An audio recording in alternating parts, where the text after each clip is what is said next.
स्वागत है आप सभी लोगों का फिर से Vijay Singh study group channel में। मैं विजय सिंह और फ्रेंड्स लक्ष्मीकांत की पॉलिटी सीरीज अपनी कंटिन्यू है। हम चर्चा कर रहे थे सुप्रीम कोर्ट के बारे में, ठीक है। अभी तक हमने दो भागों में चर्चा की सुप्रीम कोर्ट के बारे में।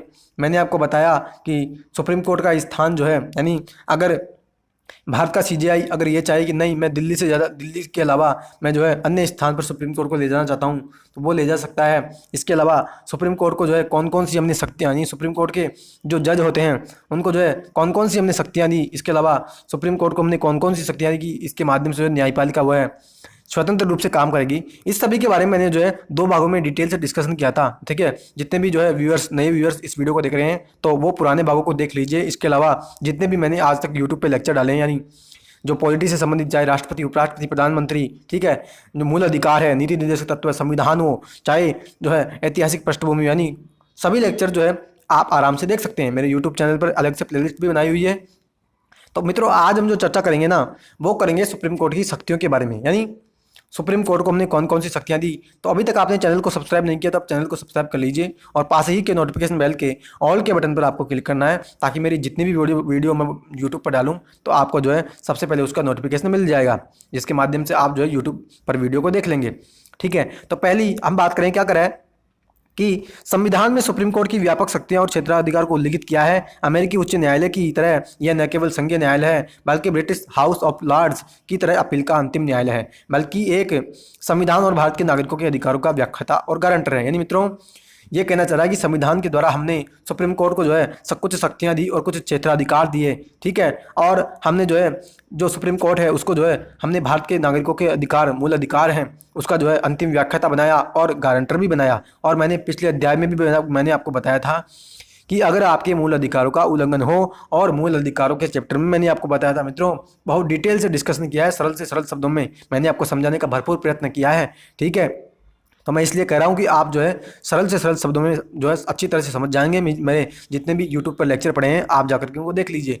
और मैं कह रहा था कि मूल अधिकारों के अगर आपको हनन हो ना, तो आप जो है भैया फिर अनुच्छेद 32 के तहत सुप्रीम कोर्ट जा सकते हो, और जाकर के वो जो है सुप्रीम कोर्ट को जो है, यानी आप वहाँ जाकर के जो मूल अधिकारों से संबंधित रिटें होती है ना, जो 5 रिटें, कौन कौन सी, अधिकार परीक्षा, परमादेश, बंदी प्रत्यक्षीकरण, उत्प्रेषण, ठीक है, ये जो रिटें मैंने आपको बताई थी, तो ये सभी रिटें आप वहाँ पर जाके जारी करवा सकते हो, और हाई कोर्ट में भी जा सकते हो अनुच्छेद 226 के तहत। तो वही बात यहाँ पे ये कह रहे हैं कि हमने जो है संविधान का और भारत के जो नागरिकों का जो अधिकार है उनका गारंटर और व्याख्याता हमने बनाया है। और मित्रों, कई बार एग्जाम से पूछा जाता है कि संविधान का व्याख्याता कौन होता है, या भारत के नागरिकों के जो अधिकार हैं उनका जो है अंतिम व्याख्याता, गारंटर कौन है, तो उसका आंसर होता है सुप्रीम कोर्ट। आप इस बात को ध्यान रख लीजिएगा, कई बार एग्जाम से पूछा गया है। फिर क्या आगे क्या कहता है, यह इसके अलावा यह परामर्शदात्री और सर्वशक्ति है, यानी मित्रों ये जो है राष्ट्रपति को परामर्श भी देता है अनुच्छेद 143 के तहत। आगे हम चर्चा भी करेंगे। फिर इसलिए संविधान की प्रारूप समिति के सदस्य अल्लादी कृष्ण स्वामी अय्यर ने कहा था, भारत के सुप्रीम कोर्ट को विश्व के किसी अन्य सर्वोच्च न्यायालय की तुलना में ज्यादा शक्तियां हैं। मित्रों, जब मैंने आपको संविधान का चैप्टर पढ़ाया था ना, और संविधान का निर्माण कैसे हुआ था, तब मैंने आपको बताया था प्रारूप समिति के बारे में, यानी 29 अगस्त जो है 1947 को जब प्रारूप समिति का गठन हुआ था, तो उसमें मैंने आपको बताया था कि उसमें 7 सदस्य थे, और उसी में मैंने आपको एक सदस्य बताया था, कौन, अल्लादी कृष्ण स्वामी अय्यर। तो वही बात आज यहाँ पे फिर से आ गई कि संविधान सभा की प्रारूप समिति के सदस्य थे अल्लादी कृष्ण स्वामी अय्यर। उन्होंने ये कहा था कि जो भारत का सुप्रीम कोर्ट है ना, उसको हमने विश्व के अन्य किसी भी, यानी विश्व का किसी भी सुप्रीम कोर्ट ले लो आप, उसकी तुलना में हमने भारत के सुप्रीम कोर्ट को ज़्यादा शक्तियाँ दी बजाय अन्य जो है किसी भी सुप्रीम कोर्ट के, ठीक है। तो कौन कौन सी शक्तियाँ दी, तो कह रहा है मूल क्षेत्राधिकार, न्यायाधीश क्षेत्राधिकार, अपील का क्षेत्राधिकार और सलाहकारी क्षेत्राधिकार, अभिलेख का न्यायालय, न्यायिक समीक्षा की शक्ति और अन्य शक्तियाँ। यानी मित्रों, कौन कौन सी हमने सुप्रीम कोर्ट के जो, यानी सुप्रीम कोर्ट को हमने कौन कौन सी शक्तियाँ दी, तो क्या कह रहा है कि मूल क्षेत्राधिकार, यानी क्या कह रहा है, सुप्रीम कोर्ट भारत के संघीय ढांचे की विभिन्न इकाइयों के बीच किसी विवाद पर संघीय न्यायालय की तरह निर्णय देता है। यानी मित्रों, आगे क्या कहता है, केंद्र और एक या अधिक राज्यों के बीच विवाद, केंद्र या कोई अन्य राज्यों के बीच विवाद, या दो या दो से अधिक राज्यों के बीच विवाद। यानी मित्रों, अगर मान लो आज की डेट में केंद्र सरकार और राज्य की सरकार, ठीक है, अगर इन दोनों में कोई भी विवाद हो जाए, ठीक है, तो उस विवाद का जो निपटारा करेगा ना, वो केवल और केवल भारत का सुप्रीम कोर्ट ही करेगा। आप इस बात को ध्यान रख लीजिए, हाई कोर्ट उस विवाद का निपटारा नहीं करता, ठीक है, क्योंकि केंद्र सरकार का मामला है और केंद्र सरकार में फिर क्या हाई कोर्ट को हम बीच में लेकर के आएंगे, फिर क्या सुप्रीम कोर्ट देखता रहेगा? ऐसा थोड़े होगा। सुप्रीम कोर्ट को हमने अधिकार दिया है कि भैया आप जो है संघीय जो भी ढांचे से संबंधित जो भी विवाद उत्पन्न होंगे तो आप जो है भैया उसका विवाद का निपटारा करोगे। ठीक है, तो ये अधिकार हमने उसको दिया। फिर ये कह रहा है ना आगे, उपरोक्त संघीय विवाद पर सुप्रीम कोर्ट में विशेष मूल न्याय क्षेत्र यानी विशेष का अभिप्राय किसी अन्य न्यायालय को विवादों के निपटान की हमने शक्ति नहीं दी, मैंने आपको पहले ही बता दिया। फिर आगे क्या कहता है, इस तरह सुप्रीम कोर्ट के इस न्याय क्षेत्र में निम्नलिखित संविधान समाहित नहीं, यानी मित्रों सुप्रीम कोर्ट का जो न्याय क्षेत्र है ना उसमें कौन कौन सी चीजें हम शामिल नहीं करते हैं, यानी कौन कौन से मामलों पर सुप्रीम कोर्ट जो है यानी सुनवाई नहीं कर सकता या निर्णय नहीं दे सकता, तो कौन कौन से हैं? संवैधानिक संधि या समझौता, ठीक है, या कोई अंतर्राज्यीय जल विवाद, मैंने आपको बताया था अंतर्राज्यीय संबंधों में जब मैंने आपका चैप्टर पढ़ाया, और मित्रों अलग से प्लेलिस्ट भी बनी हुई है तो आप जाकर के उसको देख लीजिएगा। अंतर्राज्यीय जब संबंध मैंने आपको बताया था तो मैंने आपको बताया था कि संविधान के अनुच्छेद 262 के तहत जो है हम जो है अंतर्राज्यीय जल विवादों का निपटारा करते हैं। ठीक है, और हमने जो है संसद को ये शक्ति दी है कि वह अंतर्राज्यीय जल विवादों के निपटारे के लिए न्यायाधिकरण का गठन कर सकती है। और मैंने उस समय बताया भी था कि अंतर्राज्यीय जल विवादों पर अगर हमने न्यायाधिकरण का गठन कर दिया और उस जो ट्रिब्यूनल हमने गठन किया यानी न्यायाधिकरण का हमने जो गठन किया और उस ट्रिब्यूनल ने जो भी निर्णय दे दिया ना, उस निर्णय के खिलाफ आप किसी भी सुप्रीम कोर्ट या हाई कोर्ट किसी भी जो है हाई कोर्ट में नहीं जा सकते, मैंने आपको बताया था। यानी इन मामलों पर या अंतर्राज्यीय जल विवाद के मामले पर आप जो है किसी भी कोर्ट की सुनवाई नहीं कर सकते, यानी और कोर्ट भी जो है कोई सुनवाई नहीं कर सकता, अपनी तरफ से नहीं कर सकता वो।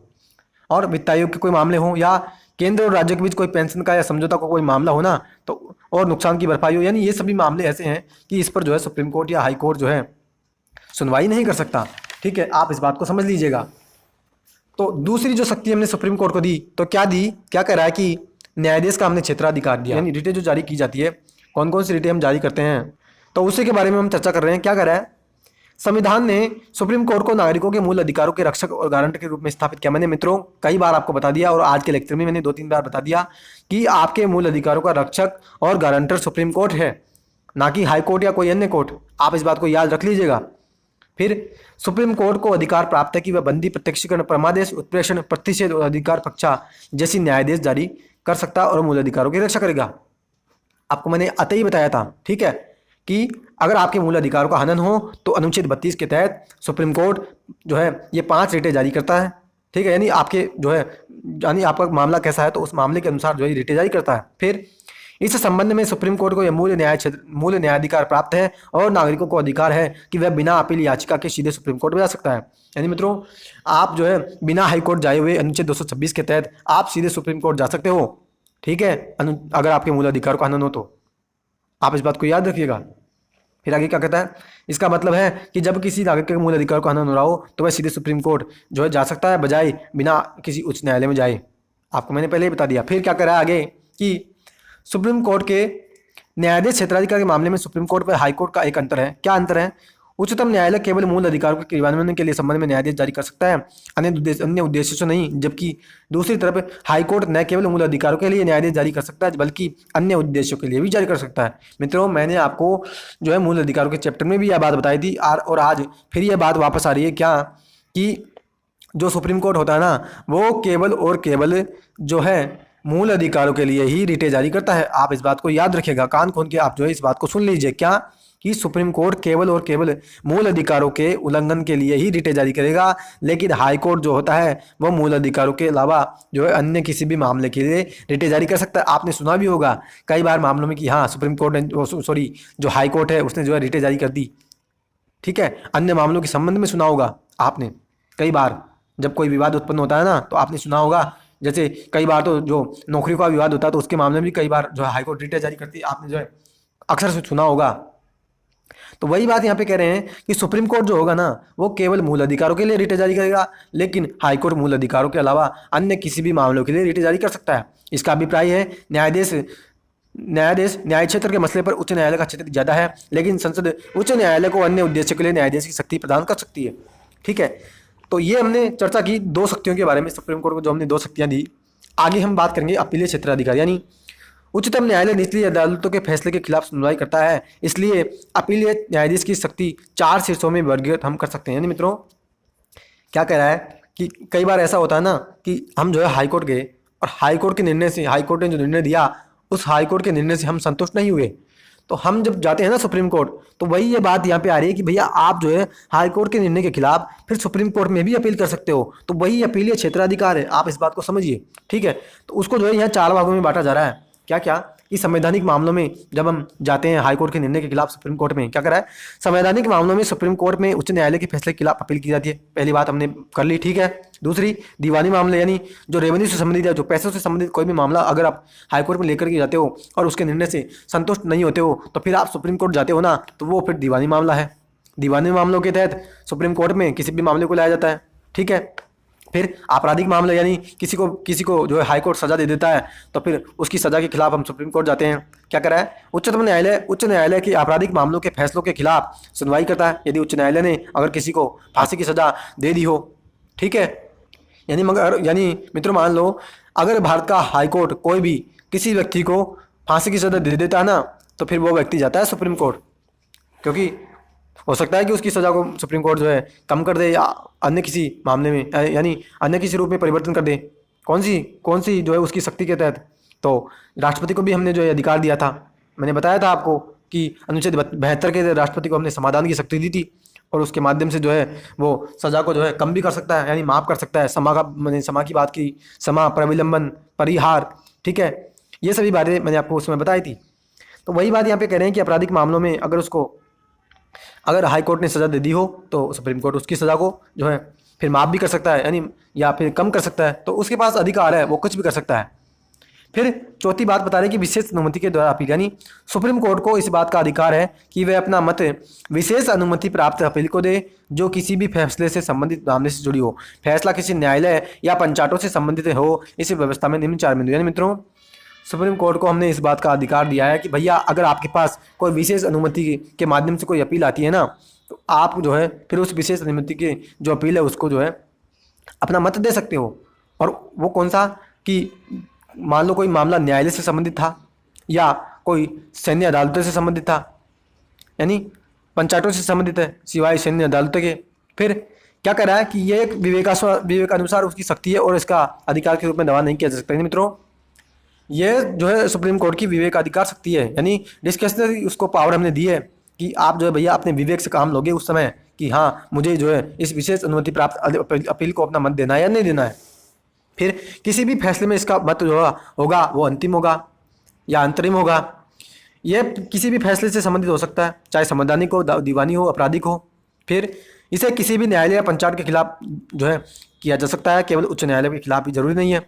यानी जरूरी नहीं है कि हाईकोर्ट के खिलाफ ही वो है निर्णय दे, वो किसी न्यायालय या किसी पंचायतें जो गठित की जाती है उसके खिलाफ भी न्यायालय यानी जो निर्णय है वो दे सकता है। फिर आगे चौथी हमने जो शक्ति दी वो कौन सी है, तो सलाहकारी क्षेत्राधिकार की यहाँ पे बात की जाती है कि अनुच्छेद 143 के तहत क्या होता है, जो राष्ट्रपति होता है ना वो सलाह मांगता है किससे, भारत के सुप्रीम कोर्ट से। तो क्या कह रहा है संविधान अनुच्छेद 143 राष्ट्रपति को 2 श्रेणियों के मामलों में उच्चतम न्यायालय से राय लेने का अधिकार देता है। यानी मित्रों, राष्ट्रपति अगर चाहेगा तो 2 मामलों में सुप्रीम कोर्ट से सलाह मांग सकता है। कौन कौन से, एक तो सार्वजनिक महत्व के मामले में और एक संवैधानिक संधि या संवैधानिक मामलों में। यानी कोई सार्वजनिक महत्व का मामला है उसके मामले में वो सलाह लेना चाहेगा राष्ट्रपति, तो सुप्रीम कोर्ट से सलाह ले सकता है। और अगर संवैधानिक संधि यानी संविधान से संबंधित कोई मामला है, समझौता है, तो उससे संबंधित मामलों में भी वो सलाह ले सकता है। पहले मामले में सुप्रीम कोर्ट अपना मत दे भी सकता है और नहीं भी, यानी सार्वजनिक महत्व का मामला है और उसके मामले में राष्ट्रपति मान लीजिए कोई सलाह मांग रहा है, तो सुप्रीम कोर्ट को यह अधिकार है कि वो चाहे तो वो अपना मत दे, यानी चाहे तो वो सलाह दे या ना भी दे।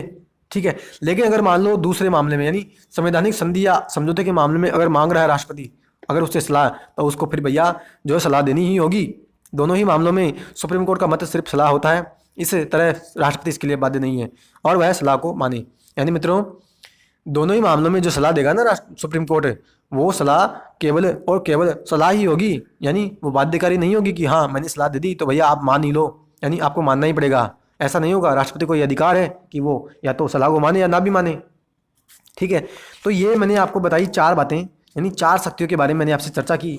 और अब हम जो चर्चा कर रहे हैं ना वो 5वीं शक्ति कौन सी हमने दी कि अभिलेख का न्यायालय की हम बात करेंगे। यानी कई बार क्या होता है कि आप जो है किसी न्यायालय की अवमानना कर देते हो, यानी न्यायालय के किसी निर्णय की अगर आपने उल्लंघन कर दिया तो आपको जो भैया न्यायालय फिर सजा भी देता है ना, तो उसी की हम यहाँ पे चर्चा कर रहे हैं। क्या कह रहा है कि अभिलेखों के न्यायालय के रूप में उच्चतम न्यायालय के पास 2 शक्तियाँ हैं। कौन कौन सी, कि पहली है सुप्रीम कोर्ट की कार्रवाई और उसके फैसले सार्वजनिक सार्वकालिक अभिलेख व साक्ष्य के रूप में रखे जाएंगे। यानी मित्रों सुप्रीम कोर्ट की जो भी कार्रवाई होती है ना उसको जो है हम साक्ष्य के रूप में रखते हैं। यानी मित्रों उसकी जो है किसी भी मामले में यानी कहीं भी उसकी जो है प्रकाशित हम उसको नहीं करते।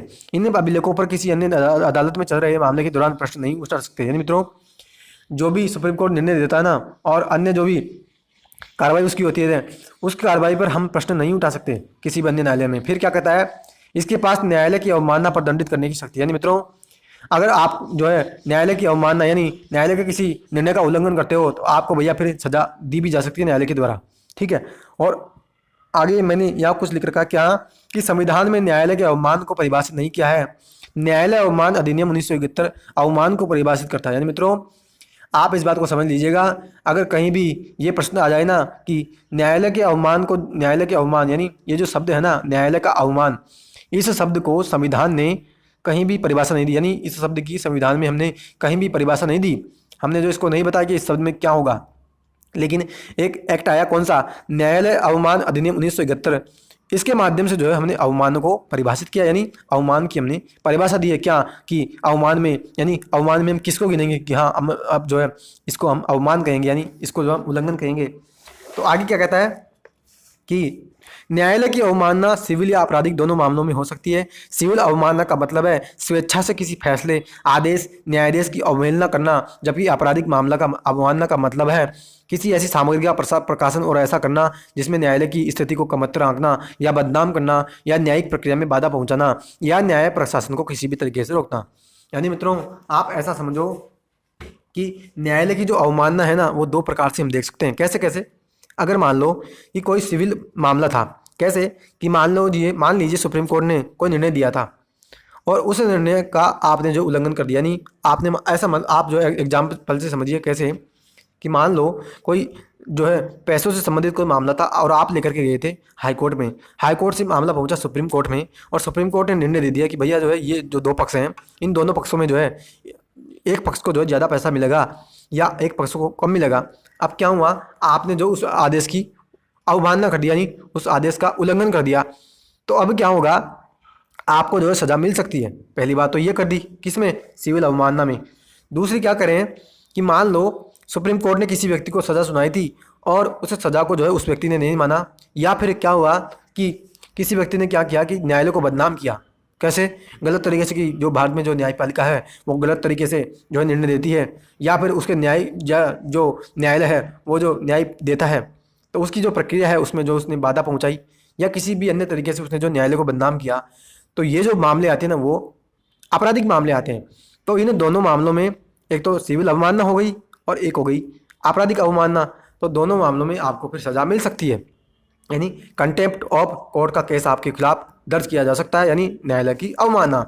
ठीक है, तो अब हम चर्चा करें, यानी 5 शक्तियों के बारे में मैंने आपको बताया और छठी यहाँ शक्ति दी जा रही है न्यायिक समीक्षा की। यानी न्यायिक समीक्षा का मतलब क्या होता है, तो सुनिए, सुप्रीम कोर्ट में न्यायिक समीक्षा की शक्ति निहित है। इसके तहत वह केंद्र व राज्य सरकारों दोनों स्तरों पर विधायी व कार्यकारी आदेशों की संवैधानिकता की जांच कर सकता है। मित्रों मैंने आपको कई बार बताया है, अगर सुप्रीम कोर्ट यानी अगर कोई राज्य की सरकार या केंद्र सरकार कोई ऐसा कानून बना दे कि वो कानून जनता के अधिकारों का हनन करे, तो भारत की जो न्यायपालिका है, चाहे हाई कोर्ट हो चाहे सुप्रीम कोर्ट हो, वो जो है अनुच्छेद 13 के तहत वो जो है उस कानून को जो है असंवैधानिक और अनकॉन्स्टिट्यूशनल घोषित कर सकती है। मैंने आपको बताया था मूल अधिकारों के चैप्टर में, मैंने आपको बताया था अनुच्छेद 13 की मैंने बात की थी, विधि शब्द की मैंने वहाँ परिभाषा दी थी। ठीक है, तो आप जाकर के देखिए उन मूल अधिकारों के चैप्टर को और जितने भी मैंने आप तक चैप्टर डाले हैं। ठीक है, तो बहुत अच्छी तरह से और बहुत आसान शब्दों में मैंने आपको समझाने की भरपूर कोशिश की है उन सभी चैप्टर्स के अंदर। तो वही बात यहाँ पे आज फिर आ रही है क्या कि हमने सुप्रीम कोर्ट को अधिकार दिया है न्यायिक समीक्षा का। ठीक है, कि वो जो है किसी कानून को जो है यानी किसी कानून की संवैधानिकता की जांच कर सकती है और अधिकारातीत पाए जाने पर वह जो है उसको असंवैधानिक और अवैध घोषित कर सकती है।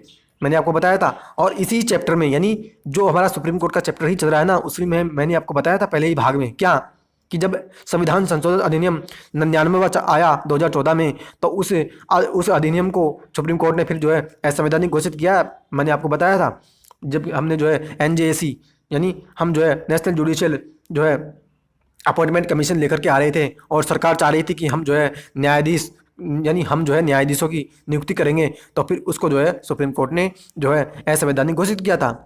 ठीक है, तो अब हम चर्चा कर रहे हैं अन्य शक्तियों के बारे में, यानी अन्य कौन कौन सी हमने उसको शक्तियां दी, क्या क्या दी। यह राष्ट्रपति और उपराष्ट्रपति के निर्वाचन के मामले में विवादों का निपटारा करता है। मैंने आपको बताया था जब राष्ट्रपति का हमारा चैप्टर चल रहा था कि राष्ट्रपति और उपराष्ट्रपति से संबंधित निर्वाचन का अगर कोई भी मामला आता है, यानी उनका चुनाव जो गलत तरीके से किया गया या कोई भी अगर मामला आता है ना, तो उसको जो है केवल और केवल सुप्रीम कोर्ट ही सुलझाता है। मैंने आपको क्लियरली बताया था। ठीक है, फिर यह संघ लोक सेवा आयोग के अध्यक्ष और सदस्यों के व्यवहार और आचरण की जांच करता है। राष्ट्रपति के द्वारा उनको निलंबित किया जाता है। यदि उन्हें दुर्व्यवहार का दोषी पाता है तो राष्ट्रपति से उसको हटाने की सिफारिश करता है। उच्चतम न्यायालय के द्वारा इस सलाह को मानने के लिए राष्ट्रपति बाध्य है। यानी मित्रों, आगे वैसे तो हम चर्चा करेंगे जब हमारा संघ लोक सेवा आयोग का चैप्टर आएगा, लेकिन मैं आपको यहाँ बता रहा हूँ क्या कि अगर मान लो सुप्रीम कोर्ट अगर मान लो अगर यूपीएससी का अध्यक्ष है, ठीक है, अगर उसको हमें हटाना है तो क्या होता है कि राष्ट्रपति जो है उस मामले को सुप्रीम कोर्ट के पास भेजते हैं। सुप्रीम कोर्ट उस पर जांच करता है। सुप्रीम कोर्ट को ये लगता है कि हाँ, ये जो यूपीएससी का अध्यक्ष है या यूपीएससी का कोई भी सदस्य का कोई मामला है, ये सदस्य या अध्यक्ष जो है गलत तरीके से अपने कर्तव्यों का जो है प्रयोग कर रहा है या गलत तरीके से कर्तव्यों का हनन कर रहा है, तो उस मामले में अगर वो दोषी पाता है ना, तो वो राष्ट्रपति को कहता है कि हाँ भैया राष्ट्रपति आप जो इसको हटा दीजिए, और फिर राष्ट्रपति उसको हटा देते हैं। और यह जो सुप्रीम कोर्ट ने कहा कि हाँ आप इसको हटा दीजिए, तो यह सलाह सुप्रीम कोर्ट को, यानी यह सलाह राष्ट्रपति को मानने के लिए बाध्य, यानी राष्ट्रपति को यह सलाह माननी ही होगी। फिर वहाँ पे उसके पास कोई विकल्प नहीं है। ठीक है, फिर आगे क्या कहते हैं, आगे कहते हैं अपने स्वयं के फैसलों की वह समीक्षा कर सकता है। इस तरह वह अपने पूर्व के फैसलों पर अड़िग रहने के लिए बाध्य नहीं। यानी मित्रों, कई बार आपने देखा होगा कि सुप्रीम कोर्ट जो है एक वाद में जो है कोई फैसला दे देती है और दूसरे वाद में जाकर के, यानी दूसरे मामले में जाकर के अपने फैसले को पलट देती है। जैसे कब हुआ था, जब शंकरी प्रसाद मामला आया था, जब उसमें जो है सुप्रीम कोर्ट ने क्या कहा था, शंकरी प्रसाद मामले 1951 में सुप्रीम कोर्ट ने क्या कहा था, ये कहा था कि जो संसद है ना, वो मूल अधिकारों में कटौती जो है कर सकती है और संशोधन भी कर सकती है। लेकिन फिर आपको पता हो तो गोलकनाथ मामला आया 1967 में, और सुप्रीम कोर्ट ने फिर ये कह दिया था कि नहीं भैया, जो संसद है वो न तो मूल अधिकारों में कटौती कर सकती है और न ही उसमें संशोधन कर सकती। तो यानी कि संसद जो सुप्रीम कोर्ट है ना, वो अपने जो निर्णय देती है उसमें जो परिवर्तन भी आगे जाकर कर सकती है। ये भी हमने शक्ति दी किसको, सुप्रीम कोर्ट को। ठीक है, फिर आगे उच्च न्यायालयों में लंबित पड़े मामलों को वह मंगवा सकता है और उनका निपटारा कर सकता है। मित्रों, अगर मामले ज़्यादा आ जाएं हाई कोर्ट में, तो उन मामलों को सुप्रीम कोर्ट मंगा सकता है और निपटारा कर सकता है। फिर इसकी विधियाँ भारत के सभी न्यायालयों के लिए बाध्य होगी। यानी अगर ये कोई कानून बना दे तो वो कानून जो है सभी न्यायालयों के लिए बाध्य होंगे। फिर यह संविधान का इकलौता व्याख्याता है। मैंने आपको पहले ही बता दिया था कि संविधान का इकलौता व्याख्याता है, यानी संविधान की व्याख्या करने का काम सुप्रीम कोर्ट का है, और मूल अधिकार का गारंटर और अभिभावक जो है वो भी जो है सुप्रीम कोर्ट ही है। ठीक है, इसके अलावा हमने इसको न्यायिक समीक्षा की शक्ति दी। ठीक है, इसका देश के सभी न्यायालय और पंचायतों के क्रियाकलापों पर नियंत्रण है। तो फ्रेंड्स, ये हमने चर्चा किया आज सुप्रीम कोर्ट के चैप्टर के बारे में। ठीक है, और आगे मैं आपसे चर्चा करना चाह रहा हूँ किसके बारे में, कि भारत की जो न्यायपालिका है और अमेरिका की जो न्यायपालिका है, इन दोनों में क्या अंतर है। ठीक है, तो देखिए क्या कहता है, भारत का उच्च न्यायालय जो है संघीय मामलों तक सीमित है, यानी जो संघीय मामले आते हैं उनसे संबंधित है केवल भारत का उच्च न्यायालय। अमेरिका का उच्च न्यायालय न केवल संघीय मामले बल्कि नौसेना मामले हो या समुद्री या राजदूतों हो, इनके मामले भी इसमें जो है निपटाए जाते हैं। जबकि भारत में जो है यानी अगर भारत में कोई सेना का मामला आता है तो उसके लिए हमने जो है अलग से मिलिट्री कोर्ट गठित की हुई है, लेकिन सुप्रीम कोर्ट में तो एक ही न्यायालय उनका जो है निपटारा करता है। भारत में क्या होता है, आगे ये कह रहा है कि इसके अपीलीय न्याय क्षेत्र में संवैधानिक जन अधिकार मामले आते हैं और इसके न्याय क्षेत्र में संवैधानिक मामले आते हैं। ठीक है, इसका क्षेत्र व्यापक है क्योंकि इसमें किसी मामले से संबंधित किसी न्यायालय के फैसले के खिलाफ अपील की जा सकती है, इसके पास ये शक्ति नहीं। यानी मित्रों, भारत में किसी न्यायालय के फैसले के खिलाफ हम जो है सुप्रीम कोर्ट में अपील कर सकते हैं, सही है। और जो अमेरिका के उच्च न्यायालय में जो है किसी फैसले के खिलाफ, यानी किसी न्यायालय के फैसले के खिलाफ अपील नहीं की जा सकती। फिर क्या कहता है कि भारत में जो सुप्रीम कोर्ट है ना, उसके पास सलाहकारी क्षेत्राधिकार है, सही है, यानी वो सलाह दे सकता है अनुच्छेद 143 के तहत। लेकिन अमेरिका के हाई कोर्ट सुप्रीम कोर्ट में ये हमने, यानी अमेरिका के सुप्रीम कोर्ट के पास यह शक्ति नहीं है कि वो राष्ट्रपति को सलाह दे। फिर इसके न्यायिक समीक्षा की अवसर सीमित है। यानी मित्रों, भारत में जो न्यायपालिका है उसको हमने न्यायिक समीक्षा का कम शक्ति दी है, लेकिन अमेरिका के उच्च न्यायालय में जो न्यायिक समीक्षा की शक्ति दी है वो ज़्यादा हमने दी है। फिर यह विधि द्वारा कार्रवाई के तहत अधिकार की रक्षा करता है, यह विधिवत प्रक्रिया के तहत नागरिकों के अधिकार की रक्षा करता है। यह न्याय क्षेत्र में शक्तियों को संसद के द्वारा बढ़ाया जाता है। इसके न्याय क्षेत्र में शक्तियाँ संविधान के द्वारा उल्लिखित हैं। यानी मित्रों, भारत में मैंने आपको बताया था कि जब जो संसद है उसने 31 से बढ़ा करके 34 न्यायाधीशों की संख्या की, तो वही बात यहाँ पे कह रहे हैं कि हम जो है संसद के माध्यम से इसके न्याय क्षेत्र को बढ़ा सकते हैं, लेकिन अमेरिका के में जो है संविधान के माध्यम से जो है ये सब सीमित है, यानी संसद वहाँ उसके न्याय क्षेत्र को बढ़ा नहीं सकती। और आगे क्या कहता है, एकीकृत न्यायिक व्यवस्था के तहत इसके पास न्यायिक अधीक्षक का अधिकार है, सभी उच्च न्यायालयों पर यह नियंत्रण रखता है।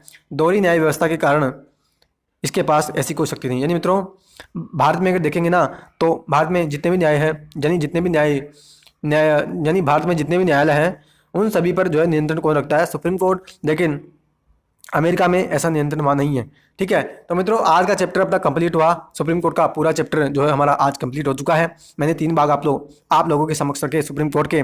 तो आज हमारा चैप्टर कंप्लीट हुआ, आपको कितना समझ में आया? ठीक है, एक एक प्रावधान के बारे में मैंने आपको समझाने की भरपूर कोशिश की है। तो जितने भी व्यूअर्स इस वीडियो को देख रहे हैं, तीनों भाग जो है आप अच्छे से जो है याद कर लीजिए, ठीक है, और अच्छे से समझ लीजिएगा। तो फ्रेंड्स अब हम मिलेंगे अगले लेक्चर में, और अगला लेक्चर हमारा स्टार्ट होगा कौन सा, न्यायिक समीक्षा के बारे में। यानी जो हमने जुडिशियल रिव्यू का जो शक्ति हमने जो न्यायपालिका उसको दी, तो इसके बारे में हम जो डिटेल से अगले अध्याय में डिस्कशन करेंगे। तो अब हम मिलते हैं अगले चैप्टर में, तब तक के लिए हैव ए नाइस डे। जय हिंद, जय भारत, वंदे मातरम।